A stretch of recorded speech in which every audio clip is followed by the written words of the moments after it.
You got your best friend pregnant. I wonder what he's talking about. A feeling of detachment, as if it's someone else's problem, wells up inside me. But the reality hits me with the words Mary utters right in front of me. Well, that's the situation. So, you're gonna divorce Tom, right, Yvonne? Can't believe it, pregnant, with Mary? When I ask back, Mary smirks. And continues with a mocking look. You figured it out, right? I'm taking your husband, so get out. Gladly. I reply with a smile and turn on my heel. Mary is really clueless. Does she think I knew nothing? Of course, that's not the case. I've known about their affair for quite a while. I just didn't confront them until I was ready. But now, this saves me the trouble. They've basically confessed to cheating on me. So, I'll return the favor with interest. Brace yourselves. Smiling, I head to the front door. My name is Yvonne Kirby. I'm a 34-year-old housewife working part-time at a supermarket. My husband, Tom, works at a car dealership for a well-known manufacturer. I think his salary is decent, but that doesn't mean we're rolling in dough. He needs to look sharp for work. And our daughter, Abigail, wants to attend a private middle school. She's just started 4th grade, but will need more money for her exams. That's why I work part-time to help out with finances. Ideally, I'd work full-time. But it's not that simple. The first issue is taking care of my mother-in-law. She lives alone, has mobility issues, and is elderly. She gets a pension, but my care and support are essential. The only silver lining is the house my late father-in-law built, nearby. She lives there alone, having refused to move in with us to stay in her house full of memories. The second issue is Tom's job. He's always busy, leaving all the household chores to me. If I worked full-time, the housework would just pile up. Staying the course is the most realistic option, isn't it? I just can't take that final step. That's my current situation. But I knew from before we got married that I would be doing the household chores alone and that my mother-in-law would need care. So, I'm not unhappy with how things are. But there's one thing I regret. Becoming friends with Mary, who introduced me to Tom. Mary and I met in college. Back then, I was pretty plain. Mary, on the other hand, was popular and quite noticeable. Sure, Mary looked good and had a likable personality. But that was just a facade. The real Mary was the worst. However, I didn't realize this until much later. Unaware, I often hung out with Mary. Yvonne, you got something on your mind? Mary would pat my shoulder lightly. I answered a bit shyly. I'm stuck on a report due next week. Is that all? I'm here for you. Let's work on it together. But, hanging out with someone plain like me, won't people start looking at you funny, Mary? I glanced around. I felt stares from people wondering why Mary was with someone so plain. I turned away. What are you talking about? You and I have been best friends since we enrolled. Mary's words caused a stir around us. Then, she gave a stern look to the onlookers. What? Is it weird that Yvonne and I are best friends? I saw a student shaking their head with a wry smile. Seeing this, Mary pulled me close and declared. We're total opposites, but we're best friends. Everyone, be nice to Yvonne. All right, got it. I heard someone say. Slowly, I started to be accepted. But it was all Mary's scheme. Mary often used the phrase, I'll do it for you. Like, I'll hang out with you or I'll wait for you. It implied that I could only do things because of her. She wanted to say that. I was too naive to realize this simple fact. So, I started to believe that I could do things because Mary was there. That it was all thanks to Mary. Looking back, it was all just in my head. I was just made to believe I wasn't good enough. But, oblivious to this, I spent my college years relying too much on Mary. So, when Mary asked me for a favor, I readily agreed. You're taking the car dealership's recruitment interview? I was eyeing that place too. Can you give it up for me? But I also. Come on, Yvonne. We're friends, aren't we? Comparing myself to Mary, I always felt inferior.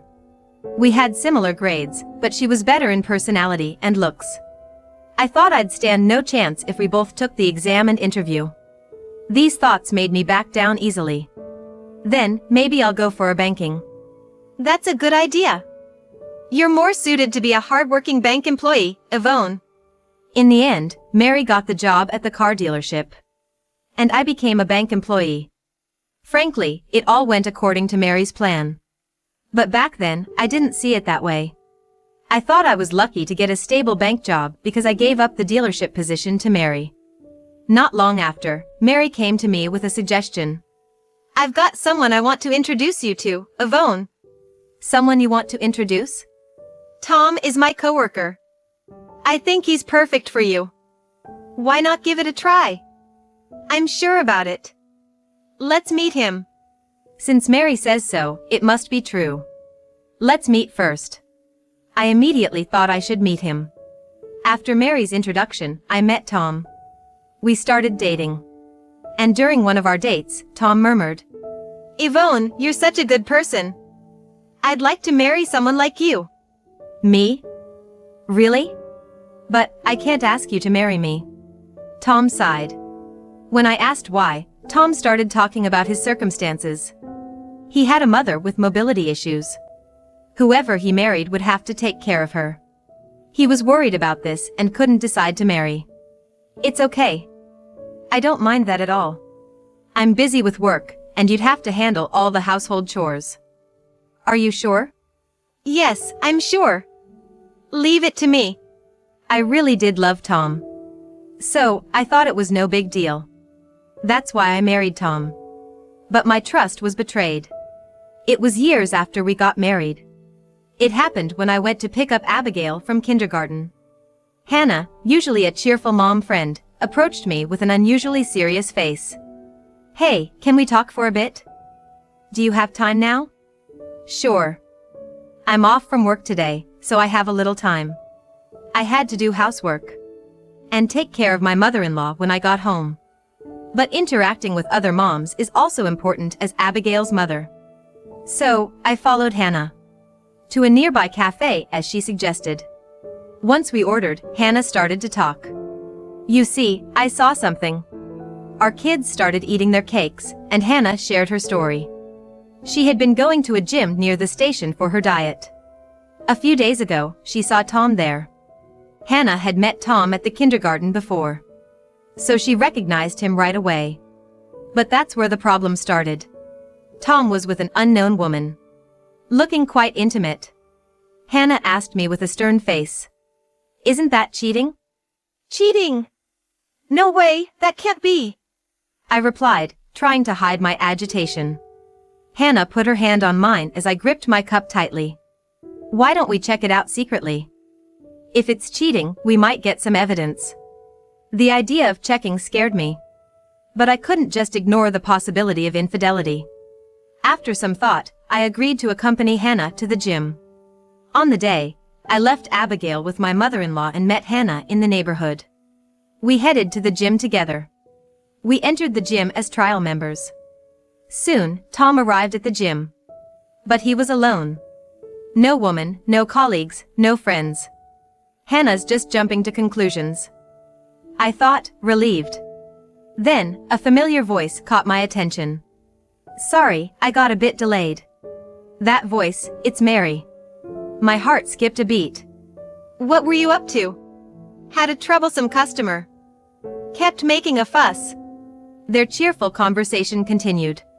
Watching them, my heart ached. Feeling betrayed was the strongest emotion. Followed by the shock that Mary, who was supposed to be my best friend, was involved. I took some photo, is it okay? Hannah's voice brought me back. I nodded, but honestly, I was far from okay. My mind went blank. I don't remember much after that. According to Hannah, who filled me in later, the two left the gym and went to Mary's place. Apparently, I followed them with Hannah and even took photos of them entering the room. I don't remember it, but the evidence was clearly on my phone. With the evidence, it'd be better to divorce. Hannah advised me that. But rushing into a divorce wasn't wise. Abigail is young, and I couldn't live on my part-time job alone. Just a little patience. Just a bit more, and then. I'll divorce him. From that day, I had a new goal in my life. To stabilize my living situation and secure a steady income. To save up, little by little, so I'd be ready for a divorce whenever it came. I focused on these two things. Yet, my heart was far from calm. Every time Tom came home with a nonchalant face, I felt boiling anger inside. But somewhere in my heart, I still wanted to believe in Tom. So, occasionally, I asked him things like this. Tom, why don't you take Abigail out sometime? Can't do that. You know, being at the car dealership, my busiest times are when everyone else is off. He seemed like he didn't want to deal with our daughter. Child rearing was my job. Like he was saying that. I just nodded. Okay, I see. How about visiting your mom on your days off? I don't really have anything to talk about with my mom. But, you can't even take care of her usually. Taking care of her is your job, not mine. She's not a kid, so I'll stay out of it. Tom's tone grew stern, seemingly irritated. I closed my mouth, feeling dejected. It seemed like Tom had lost his affection not just for me, but for Abigail and my mother-in-law as well. I felt disappointed, yet somewhere relieved. No more attachments. Those words floated in my mind. The following years were truly hellish. Living with Tom was just cohabitation. We barely spoke, and our interactions were minimal. Plus, as Abigail grew older, she started to despise Tom. I don't even need a dad like him. She would say things like that. One day, Tom had to go to the manufacturer's headquarters for work. Perfect timing, I thought, and headed to my mother-in-law's house with Abigail. During Tom's business trip, Abigail and I stayed at her grandmother's house. But the next day, I got a strange call from Tom, who was supposed to be away. You're not home. Where are you? What? I'm at your mom's. What about your business trip? Just get back home right now. He said bluntly, then hung up. Puzzled, I headed home. Entering the house, I heard the TV in the living room. Tom? Did something happen on your trip? I asked as I opened the living room door. At that moment, I saw Tom talking with Mary. But as soon as he noticed me, Tom pulled away from her. Then he got down on his knees. I got your best friend pregnant. What is he talking about? I thought, feeling detached like it was someone else's issue. But reality struck with the words Mary blurted out right in front of me. Well, that's how it is, so you're gonna divorce Tom, right, Yvonne? You're pregnant, Mary? My best friend? Mary smirked. And continued with a mocking look. You figured it out, right? I'm taking your husband, so get out. Gladly. I replied with a smile and turned on my heel. Mary really is clueless. Does she think I knew nothing about it? Of course, that's not true. I've known about you two for quite some time. I just didn't confront you until I was ready. But now, you've made it easier for me. By confessing to your affair. Well then, prepare yourselves, because I'm going to return everything you've done to me, with interest. I said to myself, smiling as I headed for the front door. Tom yelled, as if trying to stop me. You realize we're talking about divorce, right? Are you sure you understand that? I understand perfectly. You think you can make it on just your part-time income after we divorce? Tom sneered. I sighed. Then, Tom, in his arrogant manner, offered. If you're really desperate, I might hire you to take care of my mom. That suits you perfectly, taking care of the elderly. Tom and Mary burst into laughter. Seeing them, I sighed again. Mary, you finally showed your true colors. Huh? What are you talking about? Mary feigned ignorance. I snorted and continued. Pretending to be my friend, introducing me to Tom, it was all just to use me conveniently, wasn't it? Oh, you knew? Boring. Mary pouted. Yes, I realized your true nature when I found out about your affair with Tom. I showed them the evidence photos of their affair that I had saved on my phone. What the heck is that? Mary rushed over and stared at the phone screen. When she realized the photos were of them, she glared at me sharply. How long have you known? What, about 5 years? Don't joke with me. If you knew, why didn't you do anything? Mary raised her voice. I answered calmly. I was preparing for life after the divorce. I thought I'd be told I couldn't make it on my part-time income. I smiled at Tom, as if saying, just as I expected. Tom seemed infuriated by my attitude and suddenly started making a scene. Well then, get out as soon as you can. I'll send your stuff wherever you want. No need for that. Most of my things are already at your mom's place. What? At my mom's? Tom's face changed color. I continued, trying to suppress a laugh. Didn't you notice that your wife's and family's belongings have been gradually disappearing?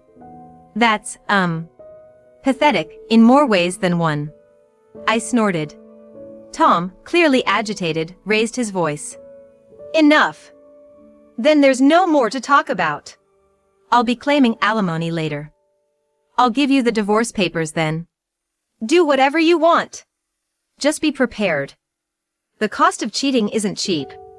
I looked back and forth between Tom and Mary, then left the house, heading straight to my in-laws' place. Abigail was preparing dinner when I arrived. Welcome back. What was it, Mom? Actually, I hesitated. Abigail is still in elementary school. The news of her parents' divorce might shock her. Should I tell her the truth? I was uncertain. But Abigail, as calm as ever, asked, Is it about the divorce? If so, I'm all for it. Aren't you shocked, Abigail? I don't need a dad like him. That's Abigail's catchphrase. So, she was actually supporting the divorce. I finally realized how she felt. Abigail. I'm sorry. I've caused you trouble. I'm fine. But Grandma. Abigail glanced at my mother-in-law. Realizing, I turned to her. Mom, It's okay. It's Tom's fault, isn't it? Well, yes, but... I averted my gaze. Then, my mother-in-law patted my head. So, you moved things along because you saw this coming? Yes, but what about you, Mom? It's fine. I've made up my mind too. My mother-in-law smiled warmly. I felt a sense of relief. And at the same time, tears started to flow. I had actually been encouraging her to consider moving into a care facility. It wasn't that I didn't want to take care of her. It was to ensure she wouldn't be in trouble when I got divorced. So, I was glad she was positive about moving into the facility. We had already been making progress with the arrangements. All that was left was to get her consent. Then, I'll proceed with the care facility arrangements. Please do. My mother-in-law nodded firmly. The next day, I began handling various procedures. Looking for a new place, finding a lawyer, there was so much to do. Especially finding a house for Abigail and me. Comfort was key. I visited several real estate agents. 3 days later, as I left a real estate office, my phone started ringing. Who could it be? Hello? The moment I answered, a loud voice blasted through. How many times do you think I've called you? Mary. I instinctively pulled the phone away and murmured. Yes, it's me, Mary. Where are you? At a real estate office. Why? As I asked, Mary's voice got even louder. Real estate? Looking for a house with stolen money, are you? Stolen, what are you talking about? Don't play dumb. The passbook Tom gave me was empty. I tried to calm my breathing. And I revealed the truth. The account was empty from the start. We were always struggling financially. Don't lie. Tom's company pays well. There's no way you had financial troubles. Mary's loud voice hurt my ears. I brought the phone back to my face and continued. Well, no matter how good the salary, supporting a lover as well would naturally drain it. What do you mean? You still don't get it? That's why. I patiently explained it to her. Actually, Tom had been splitting his salary into 2 parts. One for supporting our family. And the other for spending on Mary. It looked like about 70% was for us, and the rest was used for Mary. I found out about this after I discovered their affair. Wanting more evidence, I hired a professional to investigate. That's when the salary issue came to light. When I told Mary this, she raised her voice in disbelief. What? You lived on 70% of his salary? That's impossible. Stop lying. That's why I was working part-time. But that's... Mary stuttered. I pressed on. So, there's no money left. But you must have some. Give it to me then. Her audacity was astonishing. But I couldn't just let it slide. I only have what I earned myself. If you have a problem, I'll add it to the alimony. Add to it? Yes, the alimony I'll demand from you as the mistress. I was thinking of the usual amount, but since you're complaining. I was cut off as the phone call abruptly ended. After that, Mary didn't answer any of my calls. She must be reflecting, I thought. But it seemed not. The next day, Mary called again. As soon as I answered, she started yelling. Where did you hide her? You don't answer my calls, and now what are you talking about? That woman. Where did you put her? Who was she talking about? Surely not Abigail. What did she mean? As I pondered, Mary couldn't hold back and shouted. Tom's mother. She's got money, right? She's not at home. Where did you hide her? Oh, you mean Mom. Where is she? Tell me. Mary screamed. She seemed quite desperate. Realizing she was planning to ask my mother-in-law for money, I firmly refused. Sorry, but I won't tell you. Why not? She's got money, right? If not, sell the in-laws' house. Mary's greed was on full display. She talked about taking my mother-in-law's money. Or, failing that, selling her house. To get the cash. She repeated this several times. Sighing, I asked Mary. You sure you want to discuss this with me? Doesn't matter. Once the divorce papers are in, you're just a stranger. That might be true. But what if I told my mother-in-law about her plans? Mary seemed unable to even consider that possibility. Had they been squandering that much money? I was baffled. But then, I reconsidered. It's too much trouble, so I'll tell you about my mother-in-law. You should have confessed from the start. Where is she? In a senior care facility. The address is... I gave Mary the address I had noted down. Mary began to laugh. Haha. I'll go there right away and start the process to sell the house. That's impossible. Why? Are you upset? No, it's just that the house doesn't exist anymore. As I said this, Mary's laughter abruptly stopped. After a pause, she cautiously asked me. What do you mean? My mother-in-law sold the house. The money was used for her care facility. Sold it? I recalled when I first suggested the care facility to my mother-in-law. She initially refused, citing the lack of funds for admission. That's when I proposed selling the house. She hesitated but eventually decided to sell. We didn't want Tom to catch on to our plans until I brought up divorce. So, she continued living in the house, paying rent until our divorce discussion started. And now, here we are. So, she doesn't have any money left? That's right. This is your fault. Don't forget this. With a scream that sounded like the death throes, Mary hung up the phone. Anyway, she must have given up by now. Let those two do whatever they want. While thinking this, I methodically proceeded with the divorce procedures. First, I hired a lawyer to claim alimony. I was sure they would resist. But surprisingly, they accepted the amount suggested by the lawyer. Later, I received the alimony through the lawyer.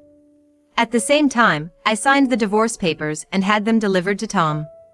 Tom apparently signed them readily, and I successfully completed the divorce. It took 3 months to finalize everything.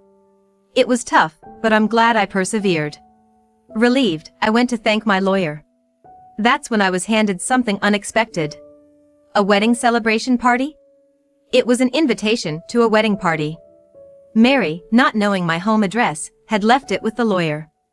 Was she inviting me to gloat as the woman whose husband was taken away? I was about to tear it up right there. But then I had a second thought. Tom's associates would surely be at the party. Maybe I could do something. I contacted a certain person. Sure enough, they too had received an invitation. So, I decided to attend the wedding party. The venue was a hotel's banquet hall. It was called a party, but it was essentially a wedding reception. They really went all out despite having no money. As I was thinking this, a voice came from behind. Thank you for coming. I turned around to see Mary in a dress, with Tom beside her. If you're going to do this, you might as well have had a wedding. Sorry. I can't wear a wedding dress because I'm pregnant. Mary was clearly heavily pregnant. She was willing to go this far just to humiliate me. I responded, looking away. Oh, right. But I'm glad you came. I thought you wouldn't. Mary made a show of pretending to cry. Don't cry now, I said, knowing full well. I looked around, noticing people quickly avert their eyes. Mary must have said something convenient for her. The atmosphere felt oddly cold. If that's how they want to play it, I'm ready to go all out. A fire ignited in my heart. Pretending to console Mary, I scanned the room for someone. Soon, I found the person I was looking for. Oh, sorry. I see someone I know, I said, quickly excusing myself. For some reason, Mary followed me. But I expected this. She would want to make a spectacle of me. I thought so, and with that in mind, I decided to leave the place. I approached the person from behind. Sorry to keep you waiting. The person turned around at my voice. It was Hannah. Oh, you're already here. Yes, just greeted my ex-husband and his new friend. As I gestured towards them, Tom suddenly became flustered. He awkwardly bowed to Hannah. Thank you for coming today. But why is Yvonne's friend here? I'm accompanying my husband. You know, I don't think you've met him yet. Hannah smiled and pulled the arm of a man standing beside her. Tom's face went pale. Hannah introduced her husband to Tom. This is my husband, Ted. He owns a local supermarket and is a customer of your company. Mr. Scott's? Tom looked away, embarrassed. Hannah's husband was a VIP customer of Tom's company. He bought not only his own car but also Hannah's car from Tom's dealership. He even referred his supermarket employees to Tom's company. In other words, he was a very important customer to Tom. It's no wonder Tom was panicking. Amidst this, Hannah introduced me to her husband. This is my friend, Yvonne. We're partners in an investment company. As Hannah said this, Mary's face changed color. Investment company? What's that? Exactly what it sounds like. Tom's salary wasn't enough, so I've always been investing. And it grew into this. This happened right after I discovered Tom and Mary's affair. I realized I needed a stable income for the divorce. That's when I turned to investing, something I started after getting married. Being a former banker, I had some knowledge about investments. Increasing my investment amount turned out to be a huge hit. Before I knew it, I had a stable income from investments. I told Hannah about it, and she became interested. We started investing together, and soon other mom friends caught wind of it. Then we thought, why not start a company? So, we did, and that's how we started our business. So, after the divorce, I started working at the investment company. I have a good income now, and I'm glad I got divorced. What do you mean? How about you? Did you manage to get the money? Mary looked away, obviously upset. I continued with a smile. Well, you must be in a tougher financial situation now. Because Tom is in such a state, right? I pointed to where Tom was kneeling. Apparently, he had been scolded by Hannah's husband. I'm sorry. My affair caused all this. I'll be honest from now on, please continue doing business with us. Tom was desperately apologizing. But Hannah's husband ignored him. In the end, Tom was left in the lurch. After losing an important client, he became an outcast at work. Talked about behind his back by bosses and colleagues. Unable to bear such a life, Tom resigned. Meanwhile, pregnant Mary pressed Tom for a divorce. But being pregnant, she couldn't work. Reluctantly, she decided to divorce after giving birth. As of now, they are in the middle of a messy divorce trial. To pay for the trial, Tom works at a construction site, and Mary works at a nightclub. They're both working hard, just to slander each other in court. I heard all this from my mother-in-law. I still visit her after the divorce. Abigail is her granddaughter, after all. Abigail is preparing for her middle school entrance exams next year. Mom, is it okay if I go to private school? Do we have enough money? Of course, dear. Mom will work hard, so you should too. Okay. I want to be like you, Mom, so I'll do my best. Abigail gave me the strength to keep going. I met my true friend, Hannah. My happiness is all thanks to Abigail. I'd do anything for her. That's how strongly I feel.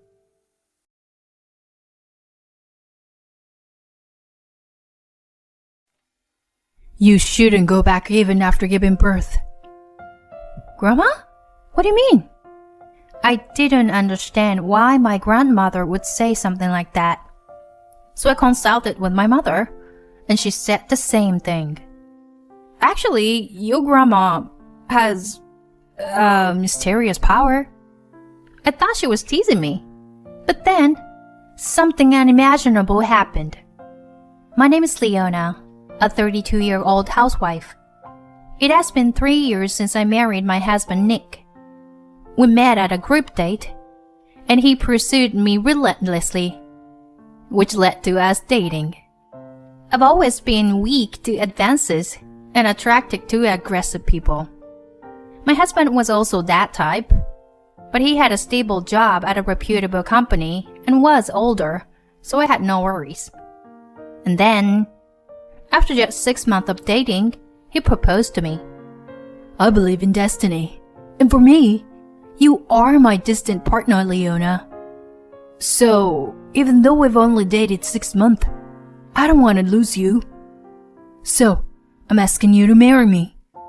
There was no way I could refuse such words. I immediately gave my consent. And so, we decided to get married. We greeted each other's parents, and soon after, we had our wedding ceremony. I never thought that within a year of having a boyfriend, I would be getting married. But receiving congratulations from so many people made me feel incredibly happy. And thus, our newlywed life began. My husband had expressed his desire for me to focus on our home once we get married, so I became a full-time housewife. From then on, I worked hard on household chores to support my husband. I thought I would lead a more career-oriented life, but unexpectedly, I became a housewife. Life is unpredictable. However, I felt very happy. I diligently cleaned the house and prepared elaborate meals to coincide with my husband's return. Just seeing him enjoy the food made me feel happy. Since he had a busy job, he often had to work on Saturdays. But we could eat dinner together every day, and Sundays were our relaxing time as a couple, so I was satisfied. And my husband had been expressing his desire for a child early on, so we were actively trying to conceive. It would be better to have children while we're young, right? And it would be less burdensome in various ways. And I believe our child would be absolutely beautiful. I was delighted that my husband cared so much about raising a family. Mom, Grandma, I'm home. Welcome home, sweetheart. Grandma, are you feeling okay? I'm doing quite well now. It's probably because I got to see your face. I'm glad you say that. Is Nick another business trip this week? While I was talking to my grandmother, my mother asked me. Yeah, he's been quite busy lately, as he's been assigned a new project. Work being busy is always a good sign. Yeah, we rely on Nick's income after all. But Leona, you're also doing your best with household chores. That's an important job too. My grandmother has been bedridden and in need of care for a few years now. With my father and grandfather leaving sufficient inheritance, My mother can focus on taking care of my grandma without having to work. Whenever my husband is away on a business trip or other reasons, I regularly come home to help my mother. I actually thought you, being part of the younger generation, would be working vigorously. I never expected you to get married and become a housewife. While sipping tea, my mother said so. Yeah, right? I never thought I would become a full-time housewife either. I always thought you would settle into a family life early, Leona. Really? Ah, yeah. Mom did say that before. Wow, that's amazing. How did you know? Well, it's like a gut feeling, I guess. Female intuition? It's a little different than that. It's not really necessary right now, though. Huh. Now I'm curious. My grandmother sometimes makes such remarks, and I can't tell if she's joking or being serious. I play along with her sense of humor, but sometimes I wonder if she's actually being serious. I really love my grandma, who's full of humor like that. From the first time my husband met her, he held her in high regard. Your grandmother has some kind of aura, right? Yeah, I think so too. She's awesome. While recalling the conversation with my husband, I thought about how I wanted to bring him home to my parents' house once his work settled down. During that time, something very happy happened.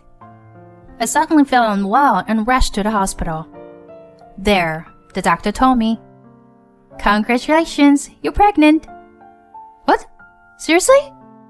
I was indeed pregnant. When I told my husband, he was extremely happy. Leona, thank you.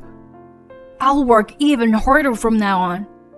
Seeing my husband so joyous, I couldn't help but feel happy too. I called my mother and grandmother to share the news, and they were both overjoyed. Finally, we'll have a great grandchild. I'm glad I've lived this long. Leona, why don't you come back here for childbirth? Take a break for a while. Grandma made such a suggestion over the phone. Indeed, my husband has been busy with work lately, coming home late at night and going on business trips more often. I suppose my grandmother is worried about me being alone in that situation. Yeah, let me talk to Nick about it. After ending the call, I discussed it with my husband when he returned home from work.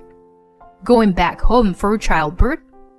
Yeah, normally people go back when their belly gets bigger, but you've been quite busy with work recently, haven't you? So I thought it would be better to go back home earlier and prepare for the childbirth in a relaxed state. I said hesitantly to my husband, if I have a homecoming childbirth, it means that my husband will be responsible for the household chores during that time. But surprisingly, my husband readily agreed. Yeah, that's totally fine. Really? Won't it be difficult for you to manage chores without me? Don't worry, I'll be fine. Besides, I feel bad for leaving you alone for a long time. I feel more at ease when you're with your mom and grandma. Is that so? Well, if that's the case, then it's great. I'll go back home earlier. I'm glad my husband is such a kind person. I quickly packed my things and went back to my parents' house. My mother and grandmother warmly welcomed me, and I spent a relaxing time there while preparing for childbirth. Come on, eat a lot. I made a lot of your favorite dishes, Leona. Wow, thank you. But I can't eat this much. My mother made a lot of delicious food for me. I thought I wouldn't be able to finish it all, but I had a huge appetite and finished everything in no time. Oh my, who was the one saying that I couldn't eat all? Well, your cooking is just so delicious. I was truly enjoying a peaceful and relaxing time. And as my belly grew bigger, indicating that childbirth was approaching, my grandmother said something like this. Leona, even after giving birth. Don't go back. Grandma, what do you mean? You don't need to understand the details right now. But until things settle down, you mustn't go back. I didn't understand why my grandmother said such things. What does she mean? When I consulted my mother about it, she said something similar. Actually, your grandma has mysterious power. Mysterious power? Well, it's like the ability to foresee the future, I guess. If grandma tells you not to go back, it's better to listen to her for now. My mother said that with a serious expression. At that moment, I thought she was teasing me. But then something unimaginable happened. I told my husband that I would stay at my parents' house longer after giving birth. And then he said, Until when? Until what day are you planning to stay there? Nick? Because I want to meet the baby as soon as possible. But you're going to be here for the childbirth, right? Oh, well,